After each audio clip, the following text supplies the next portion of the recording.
मैं प्रधानाचार्य से पुनः अनुरोध करूंगा कि आप प्रकाश उपाध्याय जी जो हमारे पीछे से हैं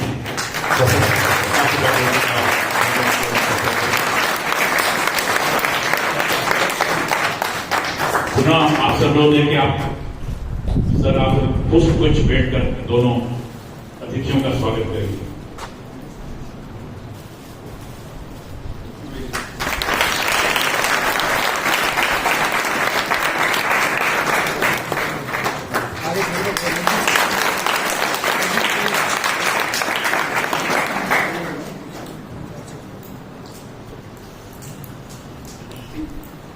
तो मैं ज्यादा समय न गंवाते हुए मैं यहां पर आमंत्रित करूंगा प्रोफेसर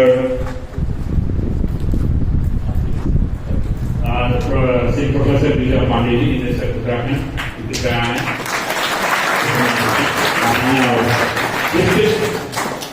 गुरु से जो है हमारा मार्गदर्शन करें और हमें बताएं, हमें एजुकेट करें कि इस आंदोलन का क्या मंतव्य है और इसके क्या क्या मेन जो है इसके क्या क्या मेन जो पॉइंट्स हैं वो क्या क्या किन किन चीजों को पर ये विशेष जोर दिया जा रहा है उसे हाईलाइट करने का प्रयास करें। धन्यवाद राणा साहब। आदरणीय प्रधानाचार्य जी, चौहान साहब, अटल उत्कृष्ट विद्यालय के सभी अध्यापकगण और युवा साथियों, ये बहुत ही हमारे लिए सौभाग्य का विषय है कि आज प्रातः हम आज का दिन आप लोगों के साथ शुरू करें और आप सबको देख करके अपना बचपन भी याद आ रहा है कि किस तरह से मैं जब आप ही की तरह से था तो टेहरी गढ़वाल में चंबा एक जगह है, वहाँ श्रीदेव सुमन राजकीय इंटर कॉलेज में वहीं पढ़ता था, मैंने इंटरमीडिएट वहीं से पास किया। तो मुझे अपने भी वो दिन याद आ रहे हैं। इसी तरह से कल जब हम लोग पड़कोट से आ रहे थे तो वहां पर हम जीआईसी में गए, हमारे कुछ साथी जीजीआईसी में गए और भी विद्यालयों में गए। तो राकेश रमोला जी ने वहां कहा कि आपको पुरोला में जरूर इंटर कॉलेज में जाना है और आगे जो अगले जो जवाहर नवोदय विद्यालय है और दूसरा बुनियाद में जो इंटर कॉलेज है वहां भी आपको जाना है। और उन्होंने चौहान साहब को संपर्क करके कहा कि अब हम लोग यहाँ आ रहे हैं पुरोला में, जरूर यहाँ पर मिले। और ये इस अभियान में हमारी हमेशा एक कोशिश रही है कि हम विद्यालय में जाकर के अपने युवाओं से बात करें, अपने साथियों से, अपने बच्चों से बात करें। ये बहुत ही इस बार ये वर्ष जो है हमारे लिए बहुत महत्वपूर्ण है। ये इसलिए भी महत्वपूर्ण है कि हम अपने इस अभियान का, इस यात्रा का, स्कोर टारा कोट अभियान, इसके 50 वर्ष पूरे करें। तो एक तरह से आधी शताब्दी की ये यात्रा है और ये भी एक संयोग कहिए या कि इतिहास के कालखंड में एक समय का वो कहिए कि यात्रा कहिए कि यही वर्ष एक ऐसे आंदोलन की 50 वर्ष या स्वर्ण जयंती का वर्ष भी है जिसने पूरी दुनिया को पर्यावरण का चेतना की राह दिखाई, चिपको आंदोलन। तो हमारे लिए ये एक तरह से बहुत सारी चीजों को लेकर के आगे बढ़ने का वर्ष है। इस अभियान की शुरुआत 1974 में आप ही लोगों की वजह से 4 जिन्हें हम सामान्यतः से कहते हैं कि लड़कों ने या युवाओं ने, कुमाऊं विश्वविद्यालय में पढ़ने वाले, उस समय MA MSc करने वाले शमशेर बिष्ट और शेखर पाठक, और गढ़वाल विश्वविद्यालय में पढ़ने वाले कुंवर प्रसून और प्रताप शिखर, इन युवाओं ने सोचा कि यदि हमें अपने समाज को समझना है, यदि हमें असलियत में जानना है, जो आप में से बायोलॉजी के जो स्टूडेंट होंगे वो पौधों के बारे में पढ़ते होंगे, फूलों के आर्टिकुलेशन के बारे में पढ़ते होंगे कि पेटल किस तरह से अरेंज होते हैं, उनके आर्टिकुलेशन क्या होते हैं, जाइलम और फ्लोएम क्या है उसको वो समझते होंगे कि किस तरह से ट्रांसपायरेशन होती है या और दूसरे विषयों। तो जब तक हम प्रयोग नहीं करते हैं, आओ करके सीखें, हम कहते हैं ना, लर्निंग बाय डूइंग। तो ये यात्रा भी एक तरह से अपने आप को समझने की, अपने आप की लर्निंग करने की, अपने भूगोल को जानने की, अपने पर्यावरण को जानने की, अपने समाज को जानने की, समाज की विविधता को जानने की। हम उत्तराखंड के लोग हैं, हम अपने को उत्तराखंड वासी कहते हैं, लेकिन उत्तराखंड के भीतर भी हम कितने रंग बिरंगे लोग हैं। हम में से कितने सारे लोग बुद्धेश्वर महाराज की पूजा कर रहे हैं, कल हम स्वील में थे, वहां उनका यात्रा है। हम में से कितने सारे लोग जब चिपला केदार को जाते हैं तो चिपला की पूजा करते हैं। हम में से कितने सारे लोग गबला की पूजा करते हैं। हम में से न जाने कितने सारे लोग खुदा की पूजा करते हैं। खुदा भी देवता है। हम लोग खुदा कहते ही कई बार समझने लगते हैं कि किसी धर्म विशेष का शब्द है। हमारे यहाँ खुदा के भी मंदिर है। तो ये यात्रा हमें बताती है कि हमारा ईश्वर कितने किस्म का है। हम जिस भूगोल में रहते हैं उस भूगोल को देख करके, उससे आकर्षित होकर के ईश्वर की कल्पना कर डालते हैं, अपना जैसा एक ईश्वर बना, जो हमारे जैसा होता है, हमारी जैसी बातें करता है, हमारा जैसा खान पान करता है। तो ईश्वर की कल्पना हमारे मन में जो है वो कोई खास किस्म का नहीं है कि उसने धनुष बाण ले लिए या उसने कुछ और कर दिया। हमारा ईश्वर तो अलग अलग तरह का है। हमारे जीवन में किस तरह की एक तरह से प्रकृति है, किस तरह के पहाड़ हैं, किस तरह की घाटियां हैं। अपने अपने इसमें आपने बैनर में देखा होगा, उसमें लिखा है कि समझें अपनी नदियां ताल, शिखर घाटियां बनूंगियां। तो जो हमारा पारिस्थितिकी तंत्र है उसमें मनुष्य भी एक छोटा सा उसका हिस्सा है। उसके चारों बिना उन सारी चीजों के मनुष्य नहीं है, और मनुष्य के साथ उसका एक तरह का सहजीविता का या सिम्बियोटिक रिलेशनशिप है। इसलिए जरा सा भी असंतुलन किसी चीज में हो जाए तो सारी हार्मनी जो है, सारा जो संतुलन है वो बिगड़ जाता है। इसको कैसे समझें, कैसे देखें इसको अपनी आंखों से। यात्रा हमें उसकी, आप में से बहुत सारे बच्चों ने पढ़ा होगा, और नहीं पढ़ा है तो जरूर पढ़िएगा। राहुल सांकृत्यायन की एक किताब है भूमकर शास्त्र। उसको पढ़ेंगे तो आपको लगेगा कि जीवन में घूमना, यात्रा करना कितना महत्वपूर्ण है। आपका विद्यालय भी आपको शैक्षणिक भ्रमण में ले जाता होगा, शायद इसीलिए कि जब हम भ्रमण में जाते हैं तो हम कुछ अर्जित करते हैं। इस यात्रा को चंडी प्रसाद भट्ट ने एक नाम दिया, एक संज्ञा दी, जंगम विश्वविद्यालय। ऐसे विश्वविद्यालय जहां पर चलते हुए हम सीखते हैं। यूनिवर्सिटी ऑन मूव, फिल्मर का नाम सुना होगा आपने, जो बहुत बड़े फिजिसिस्ट रहे जिनको नोबेल प्राइज मिला। जब वो अपने बच्चों को ले जा रहे हैं, जब वो अपने पिता के बारे में बताते हैं तो कहते हैं कि पार्क में जब मैं अपने पिता के साथ जाता था तो वहां पे चिड़ियाएं उड़ती थी।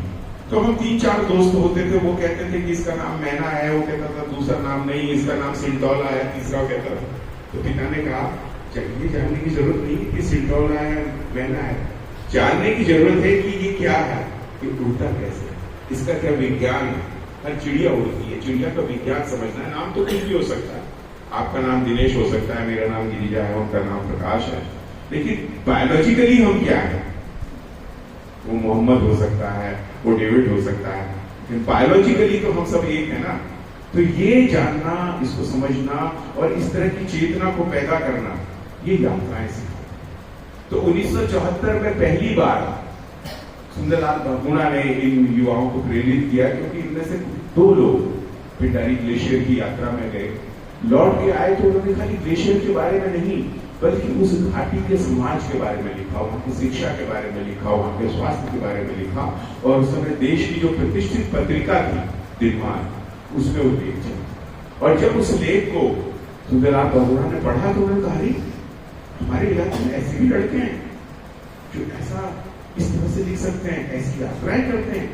वो आए, उनसे मिलने गए और अब उन्होंने कहा कि नहीं, तुमको इस छोटी घाटी की नहीं बल्कि उत्तराखंड से एक कोने से दूसरे कोने की यात्रा शुरू करनी चाहिए, तब तुम और बेहतर तरीके से अपने समाज को समझ सको। तो वहां से 1974 से इस अभियान की शुरुआत हुई। अब जब हम किसी चीज को करते हैं, एक अच्छा सा शीर्षक देते हैं, तो फिर ये हुआ कि ढूंढा जाए कौन से ऐसे इलाके हो सकते हैं जिनका नाम का पहला अक्षर एक सा हो। तो पूर्वी इलाके में, हमारी पूर्वी सीमा में स्पोर्ट्स शब्द में कस्बा में, और पश्चिमी सीमा में बिल्कुल अंत में हमारे को आराकोट, तो इसलिए नाम पड़ा अस्कोट आराकोट। पहली यात्रा थी, उतनी समझ नहीं थी, रास्तों के बारे में पता नहीं था, अपने उत्तराखंड के बारे में पता नहीं था, तो इस यात्रा को उन्होंने शुरू किया। बहुत सारे हिस्से उसमें शामिल नहीं हो गए। 84 में जब दोबारा सब लोग मिले, उन्हें लगा कि इस यात्रा को फिर से करना चाहिए। हमें 10 साल बाद ये समझ में आएगा कि जो हमने 10 साल पहले देखा है वो आज किस रूप में। क्या हम उत्तराखंड के लोग आगे की ओर बढ़ रहे हैं या हम अभी भी वहीं पे स्टैग्नेंट है, स्थिर। हमारी सामाजिक प्रगति हो रही है या नहीं हो रही है, हमारी आर्थिक प्रगति हो रही है या नहीं हो रही है, हमारी सांस्कृतिक प्रगति हो रही है या नहीं हो रही है। क्योंकि सांस्कृतिक प्रगति का होना भी बहुत जरूरी है। हम क्या क्रिटिकल थिंकिंग करते हैं, क्या हम नई चीजों को सीखते हैं, क्या हम अपने भीतर, अपनी संस्कृति के भीतर उन धनात्मक चीजों को ला पाते हैं, नहीं ला पाते हैं, या अभी भी हम अंधविश्वासों में जड़े हुए हैं, अभी भी हम बहुत सारी रूढ़ियों में जड़े हुए हैं। क्या हम आगे की ओर बढ़ रहे? समाज है, हमारी संस्कृति हमको आगे की ओर ले जा रही है, हमारी संस्कृति हमारे भीतर समानता पैदा कर रही है। ये सब बातें इस यात्रा में वो समझना चाहिए। तो 84 में इस यात्रा को विस्तार दिया गया और आप जैसा इसमें नाम देख रहे हैं, पांगू अस्कोट आराकोट। तो पांगू अस्कोट से और आगे करीब 90 किलोमीटर आगे एक छोटा सा गांव है, वो नेपाल की, इसको जरा बढ़ा देंगे, बढ़ाने का सिस्टम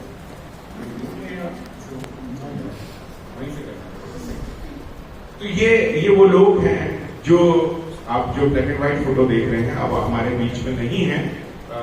कुंवर प्रसून, प्रताप सिकर और सत्यदेव बिष्ट, इन लोगों ने, और इनके साथ शेखर पाठक, इन लोगों ने इस यात्रा को शुरू किया। फिर हमारे फाउंडिंग मेंबर्स हैं रघुवीर चंद, इन लोगों ने 84 की यात्रा में इसमें शामिल हुए और 2014 तक की यात्रा की। सुंदरलाल बहुगुणा, वो भी आज हमारे बीच में नहीं है, वो इसके प्रेरणा स्रोत रहे। रघुवीर चंद जो हमारे साथी भूगोलविद थे, वो पहाड़ के फाउंडिंग मेंबर, वो इस यात्रा में आगे को शामिल हुए। तो ये उत्तराखंड को यदि आप कल्पना करें, उसको इस मानचित्र को देखें, तो ये हरी लाइन आपको दिखाई पड़ रही है। तो सबसे दाहिनी ओर पे एकदम से हमारी जो सीमा है नेपाल के साथ, और ऊपर की ओर हम देख रहे हैं तिब्बत दिखा है चीन में, वहां से ये यात्रा 84 में शुरू हुई। इसका मतलब था कि वो जो हमारा सीमा है, सीमा हमने जब अपने राष्ट्र राज्य बनाए, जब भारत अंग्रेजों से मुक्त हुआ, या जब अंग्रेज भारत में आए, उन्होंने हमें एक नए तरह की व्यवस्था दी। उन्होंने कहा नहीं, तुम सब एक नहीं हो, अलग अलग हो। तो उन्होंने एक सीमा का विचार किया। पहले हमारी सीमाएं बहुत पोरस होती थी। हम हिमाचल, सिरमौर के साथ भी हमारे वही संबंध है, रिश्ते नाते हैं, हमारे नेपाल के साथ भी रिश्ते नाते हैं। तो जो औपनिवेशिक सत्ता थी, उसने पहली बार हमारे दिमाग में डाला कि नहीं, एक लाइन होती है जिसके इस पार अलग होता है, उस पार अलग होता है। तो 1815 में जब उन्होंने इस इलाके में कब्जा किया, तो उन्होंने सबसे पहले हम लोगों को बांट डाला, और इस नदी को, जो महाकाली बह रही है, उसको उस पार उन्होंने नेपाल कहा, और इस पार तो वो लोग जो जिनके रिश्ते नाते आज भी हैं, हमारे इस इलाके में शादियां वहां होती हैं, हमारे बहुत सारे देवी देवता वहां हैं, वहां के देवी देवता यहाँ हैं। तो हम आज भी उसी तरह से जाते हैं, जैसे आप यहाँ से हिमाचल की ओर जा रहे हैं, या रवाई वाले बंगाली वालों के साथ उनके संबंध है, और उत्तरकाशी वालों के साथ संबंध है। अंग्रेजों के आने के बाद उन्होंने कहा नहीं, तुम तो कुमाऊनी हो, तुम उत्तराखंडी हो, तुम भारतीय हो, और वो जो बगल वाले हैं तुम्हारे रिश्तेदार, ये नेपाली हैं। तो पहला विभाजन इस तरह से सत्ता ने किया। तो हम दो टुकड़ों में बढ़ते हैं, जैसे आज हम उत्तराखंड के हैं और उधर हम कहते हैं उत्तर प्रदेश के, जबकि हम वही हैं, पहले तो हम उत्तर प्रदेश ही। तो कैसे सीमाओं का विभाजन सरकारें सब तय करती हैं और कैसे मनुष्य को बदलती हैं, ये भी हम लोगों को ये चेतना होनी चाहिए। तो वहां से ये यात्रा, और यह जो हरी लाइन देख रहे हैं आप, तो 1150 किलोमीटर लंबी ये दूरी है जिसमें ये अभियान आगे हुआ। तो हमने पहली बार पांगू को जोड़ते हुए ब्यास और चौदास घाटियां, ये हमारे कैलाश मानसरोवर यात्रा का रूट है। जैसे आपके यहाँ से रूट यमुनोत्री को जा रहा है, गंगोत्री को जा रहा है, केदार को जा रहा है, चारधामों को, इसी तरह से यहाँ से हमारी एक दूसरी धार्मिक सांस्कृतिक यात्रा इस इलाके से गुजरती है, कैलाश मानसरोवर की यात्रा। वहां पर एक छोटा सा समाज है, ब्यास में 82 और 14 में 84, जिनको मिल करके हम रंग शौका कहते हैं। तो अब हमारे समाज का वो हिस्सा कैसे हम समझे, इसलिए यात्रा को वहां तक ले जाया गया। यात्रा को इसलिए ले जाया गया कि हम समझ सके, जब हम दो देश हो जाते हैं तो हम किस तरह से अपने आप को देखते हैं, और जब हम समाज होते हैं, वहां की संस्कृति होती है, तो हम कैसे एक तो ये भी हमारी समझ इस यात्रा ने बढ़ाई कि हम भारत और नेपाल ठीक है भूगोल के आधार पे है, राजनीतिक व्यवस्था के आधार पे है, लेकिन उधर के रहने वाले अवस्थी जी, उधर पे रहने वाले भंडारी जी, उधर पे रहने वाले नेगी जी, चाहे वो नेपाल के हैं, और इधर रहने वाले लोग, ये सब एक है। तो ये भी इस यात्रा ने हमें सिखाया कि मनुष्य के रूप में हम एक। वहां से आगे बढ़ते हुए इस यात्रा में फिर हम एक ऐसे इलाके में आए जो बलिराजियों का इलाका है। आप में से बहुत सारे लोगों को शायद नहीं मालूम होगा कि हमारी जो आदिवासी समाज है उसमें केवल अब एक ही ऐसी जनजाति है जो बहुत छोटी सी है, जिसकी कुल संख्या 1007 है आज की तारीख में। 10-12 गांव में वो रहते हैं, नेपाल की सीमा पे, उस नदी पे कुछ उस पार कुछ इस पार। और उसकी जो खासियत है, वो जब गिनती करते हैं तो उनकी अपनी भाषा, अपनी बोली है, और उसमें गिनती 1 से लेकर के 9 तक की। उसी से वो लाखों करोड़ों का हिसाब किताब करता है। और एक छोटा सा समाज अपनी तरह की संस्कृति है, अपनी भाषा बोली में रहता है। पहले जंगलों में रहा करता था, अब धीरे धीरे बाहर आए और मजदूरी करते हैं। बहुत जो पढ़ा हुआ लिखा हुआ व्यक्ति उस समाज में, वो कक्षा 8 पास है अभी भी। बच्चियों को खूब मौके नहीं मिले। अभी एक बच्ची इस बार की यात्रा में नहीं थी जिसने कक्षा 5 तक पढ़ा और अभी आगे पढ़ने की इच्छा। तो ऐसे समाज भी है। तो इस यात्रा में हमने ये भी शामिल किया कि हम अपने उन समाजों को भी देखें जो बिल्कुल हाशिए के समाज है, जिनकी आवाज नहीं है, जिनके बारे में हम जानते ही नहीं है कि ये भी हमारे हिस्से हैं। हम सिर्फ अपने संस्कृति को ही समझ लेते हैं कि यही उत्तराखंड की पूरी संस्कृति है। तब हमें पता चलता है कि नहीं, ये छोटा सा समाज, जिसकी भी तो अपनी संस्कृति है। बहुत बेहतरीन लकड़ी के बर्तन बनाना जानते हैं, जैसे यहाँ रिंगाल के बहुत बढ़िया बढ़िया चीजें बनाते हैं, लकड़ी के यहाँ इतना बड़ी नक्काशी होती है। ऐसी उनके पास भी ये हुनर है। वहां से आगे बढ़ते हुए फिर हम गोरी नदी की घाटी में आते हैं और आगे को बढ़ते हैं, तो हम जोहार के इलाके में आते हैं। तो जोहारी शौकाओं के रूप में एक हमें दूसरा समाज, दूसरी तरह की संस्कृति मिलती है। और आगे को बढ़ते हुए फिर हम यहाँ आज आपके रवाई के इलाके में पहुंचे हैं, कल को हम बगाड़ के इलाके में जाएंगे। तो अलग अलग तरह के समाज, संस्कृतियां हमारे को इस यात्रा में दिखती है। और तो पता चलता है कि हमारा राज्य कितना रंग बिरंगा है, हमारी सांस्कृतिक विविधता कितनी समृद्ध है, हमारे विरासत कितनी महत्वपूर्ण और कितनी एक तरह से समृद्ध है और आकर्षक है, रोचक है। Next please. हम इस यात्रा में और बढ़ा दीजिएगा कि आपको कुछ ग्राफ दिख रहा है, इसको बताऊंगा, आगे बढ़ा दीजिए। नेक्स्ट। हाँ, तो जब हम इस उत्तराखंड में जा रहे हैं, आप देखते हैं कई बार हम सुनते हैं कि हमें महसूस होता है भूकंप भी आ गया। तो इस यात्रा में हम 2 तरह के भूकंपीय तीव्रता वाले जोन में भी जाते हैं, इलाकों में भी जाते हैं। जैसे वो लाल लाइन, तो उधर का जो पूरा उत्तराखंड है वो सबसे खतरनाक हिस्सा है, जहां पर कभी भी कोई बड़े भूकंप आए तो सबसे बड़ी खयानत वहां हो सकती है, नुकसान वहां हो सकती है। और दूसरा हिस्सा वहां पे भी भूकंप का बहुत बड़ा प्रभाव नेक्स्ट भी जानने की कोशिश करते हैं। तो यात्रा हमें इस तरह से समझाती है, सिखाती है कि प्रकृति को हम कैसे देखें। हम 16 बुग्यालों से होकर के गुजरते हैं। मैं भी आपको कुछ चित्र दिखाऊंगा कि चाहे हम मधारी बुग्याल जो पिथौरागढ़ जनपद में है वहां से होते हुए आए, सीसूरी बुग्याल से होते हुए आए, खरगों से होते हुए आए, और फिर हम यहाँ पवाली कांठा से उतर करके अभी हमारे 7 साथियों का एक दल उत्तरकाशी से डोडीताल होते हुए सीमा बुग्याल से हनुमान चट्टी और फिर बड़कोट से आज यहाँ हो रहा है। तो हमने यहाँ की जो महत्वपूर्ण बुग्याल है उनको भी देखा, उसके सौंदर्य को भी देखा, और वो किस तरह से बदल रहे हैं, वहां पर क्या क्या गतिविधियां हो रही हैं, उनमें किस तरह की संभावनाएं हैं, ये भी हम इस यात्रा के माध्यम से अपने उन ऊंचे हिमालयी इलाकों को जानने की कोशिश करते हैं। जैसे हमने कहा शिखर घाटी या बर्फ। हम भूकंप के क्षेत्र, आपको तो सबको आपने पढ़ा होगा, उसको अनुभव तो नहीं किया होगा, 1991 में उत्तरकाशी में भूकंप आया, कितनी बड़ी भयानक हुई थी, 700 से अधिक लोग मारे गए। हमारे गंगोरी, जामक और इस इलाके में तमाम तबाही हो गई। तो हम इन इलाकों में भी जा रहे हैं, ये भी देख रहे हैं कि तब से लेकर अभी तक स्थितियां कैसे बदली। क्या उन इलाकों ने नए तरह की चीजों को समझा है?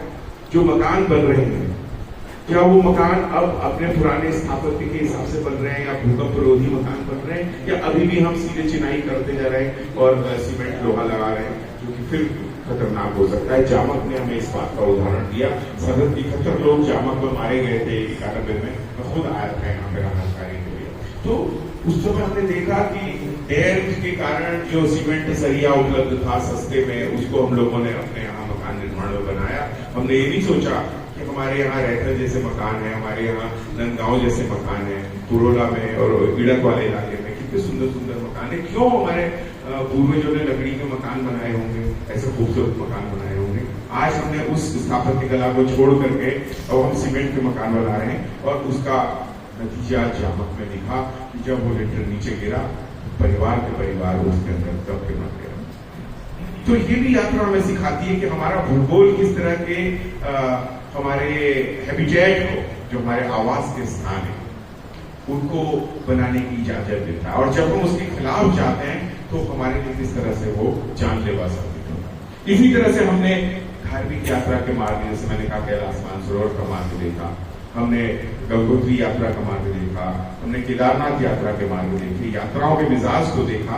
आज से 50 साल पहले कैसी यात्राएं थी और इस बार 2024 में यात्राएं कैसी, वो भी देखा।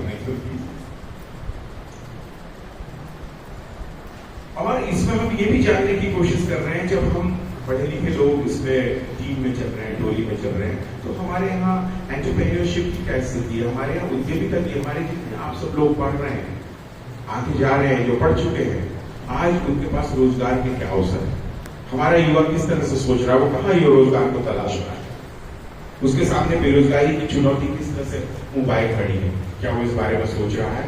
हम ये भी आप लोगों से संवाद करके जानने की कोशिश कर रहे हैं।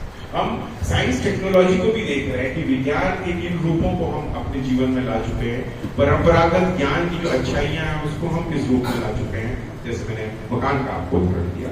और हम कितने पार्टिसिपेटरी हैं। हम कहते तो हैं कि संविधान ने हमें 74वां संविधान संशोधन करके अपने भविष्य के निर्माण के अधिकार दिए हैं, विधायिका के रूप में या ग्राम पंचायतों के रूप में। तो क्या हम इतनी चेतना रखते हैं, या हम जाति के आधार पर, धर्म के आधार पर अपने लोकतांत्रिक अधिकारों को तय करते हैं। तो हम ये भी देखना चाह रहे हैं कि युवा क्या सोच रहा है, क्या वो समझता है कि उसके एक नागरिक के रूप में जो अधिकार है, वो अधिकार का उपयोग कर पाता है, क्या वो ये सोच पाता है कि जो उससे कहा जा रहा है वैसा ही हो रहा है, या वो अपने भविष्य को देखते हुए ये निर्णय लेना चाहता है कि नहीं, मैं अपना ऐसा भविष्य बनाना चाहता हूं, इसलिए मैं इस तरह के निर्णय लूंगा। ये भी हम युवाओं के बीच में जानना चाह रहे हैं कि हमारा समाज किस तरह से एक नागरिक समाज के रूप में विकसित हो रहा है या नहीं हो रहा है, या वो अभी भी इलाके में बटा हुआ है कि मैं कुमाऊं हूं, मैं गढ़वाल हूं, मैं रवाई हूं, मैं बंगाल हूं, मैं चमोली हूं, मैं टिहरी हूं, या मैं पहाड़ी हूं, या मैं लखानी हूं, या मैं हिंदू हूं, या मैं मुसलमान हूं।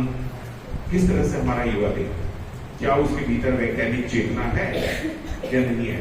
यदि नहीं है तो हम ये समझते हैं कि 50 सालों की हमारी प्रगति का जो गति है, वो गति बहुत अच्छी और बहुत संतोषजनक तो नहीं है। यदि हम